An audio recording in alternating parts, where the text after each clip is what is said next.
not my mom, you little punk. Fallout 3 pretty much had me right on board from the moment you said the guys what made Oblivion are going to make a post-apocalyptic game. Kind of regardless of whether it had the Fallout name on it or not, that's a really exciting proposition. And sure enough, the game is largely Oblivion set in a post-apocalyptic wasteland with some of the Fallout stuff sprinkled on top. That's awesome, but also a lot of time has passed since Oblivion came out, and some of the stuff that was really impressive back then doesn't hold up quite as well now. So there are a few things that don't work out quite as well as I probably would have hoped. The game's story opens with your character being born. You're being born in an underground vault where people are living to avoid the nuclear fallout and radiation that's taking place on the surface. By starting with your character's birth, you actually get to choose the gender and the look of your character right then and there. And there's a whole prologue taking place inside the vault where you kind of determine what your skill sets are going to be and kind of what numbers you want to put into these different RPG-style statistics. Happy birthday, pal. I can't believe you're already 10. During the course of this prologue, you're introduced to your father, and you kind of see what he's all about. And then the prologue takes a very sharp turn as your father escapes the vault. The guy running the vault doesn't like it when people escape, and he's sent people after you with big sticks to kind of, beat some information out of you. So you escape as well, trying to find your father and trying to figure out what the hell is going on. But once you get outside the vault, the choices are really up to you. There are a lot of different side quests you can find, and the Fallout world, which takes place around the rubble surrounding the Washington, D.C. area, is very large. You'll encounter side quests along the way. Some of these have, some pretty big consequences depending on how you act. And there'll be some other side quests that you probably won't encounter at all unless you very specifically look up where they are and try and go find them yourself. Along the way, you'll always have that main quest involving your father and his work and where he's going and what he's doing. So you'll always kind of have a compass pointing you in that direction as well. With that kind of open nature, the number of hours you'll spend playing Fallout 3 varies entirely depending on what you find interesting. It's just kind of weird that you could actually skip 90% of that if you wanted to. Don't hit me. I spent 25 hours playing the game my first time through, and that was completing most of those side quests that I encountered and getting to the end of the story. It seems like the game could be double that if you seek out every other little side quest, or even, double that if you just want to wander around the wasteland and see what there is to see. It's a large world with kind of a lot to find, but not all that stuff automatically ties into the gameplay, and really the wasteland is aptly named because outside of the downtown area where you see a lot of rubble and buildings that you can enter that have been torn apart and stuff like that, it's flat. It's a wasteland. Well now, that's a surprise. Don't hit me. The big thing about all of the quests in Fallout 3 is how you solve them. There are a number of different ways to go about a lot of the situations, and some of these will be determined by your character's statistics. But for the most part, it's whether you want to do things the good way or the evil way.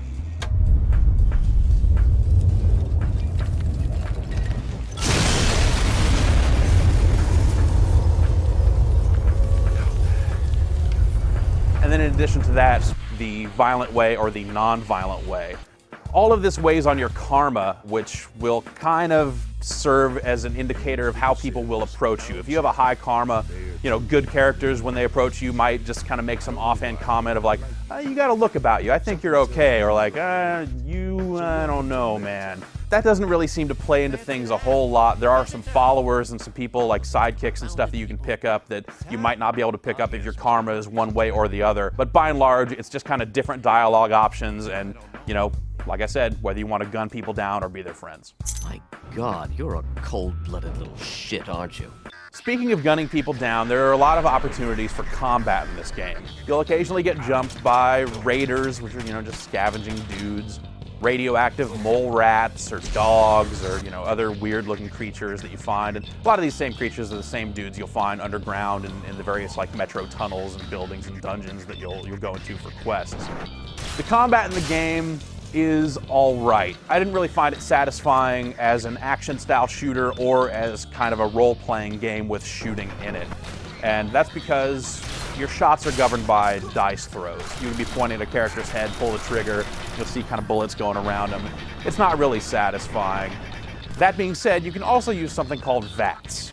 And VATS is a system that actually lets you pause the game, and this is kind of like one of the things that's been thrown in to make it seem a little more like the old Fallout game, where you take a set of action points, pause the game, and spend those action points on doing things like shooting guys. This resulted in me playing almost every single sequence with a shotgun, running up as close as I could get to the guy, hitting the VATS button, which freezes everything, pointing at the guy's head, saying, "Shoot at this man's head until I'm out of action points," and then unfreezing it, which causes some slow motion, just, you know. Ow! If you end up killing a guy in one hit and still have enough for 2 shots after that, you can just hit the button again, point at the next guy, repeat the process. So if you find yourself not really into the action, real-time combat, you can play most of the game just by doing this and never really have to aim. You just kind of get up close, do your business, and move on. Probably the best thing about Fallout 3 are the characters that you meet along the way. Everyone who has a name that you encounter for, you know, a specific purpose seems to have a specific voice, and these characters come through a lot better than they did in Oblivion, and a lot better than they do in some other RPGs overall. You'll meet a lot of interesting people along the way, like Three Dog, who runs this radio station. I am Three Dog, jockey of discs and teller of truths. You have a wrist computer, and you can tune into radio stations along the way and just kind of listen to him kind of giving the news of the world. So it was something that I found I would just tune into every couple hours, like, oh, let's see what this guy's saying. He would say something about what I was doing or where I was going, and then I'd turn it back off because it's like, it seems like there's like 2 or 3 songs on that entire station. Graphically, probably the most impressive thing about Fallout 3 is when you first exit the vault. You're coming out of the vault and, you know, you've been born underground and haven't really seen the sun in, you know, 20 years of being alive. So you come out and everything's white and kind of fades into view, and you realize how far you can see.